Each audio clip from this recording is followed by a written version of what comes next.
Mayroon bang dumaranas ng paghihirap sa inyo? Dapat siyang manalangin sa Diyos. Mayroon bang masaya sa inyo? Dapat siyang umawit ng mga papuri. Mayroon bang may sakit sa inyo?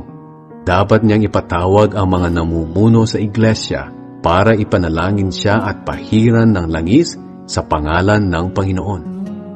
Ang panalangin may pananampalataya ay nakapagpapagaling na may sakit.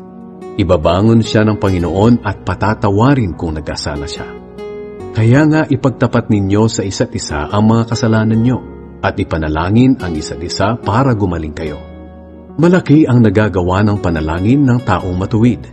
Katulad ni Propeta Elias, tao rin siyang tulad nating.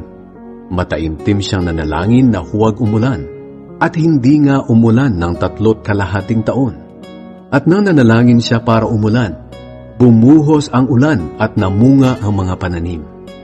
Mga kapatid, kung nalilihis sa katotohanan ang isa sa inyo at may nakapagpabalik sa kanya sa tamang landas, dapat ninyong malaman na ang nagpabalik sa isang makasalanan mula sa kanyang masamang pamumuhay ay nagliligtas ng kaluluwa ng taong iyon sa kamatayan at magdudulot ng kapatawaran ng maraming kasalanan.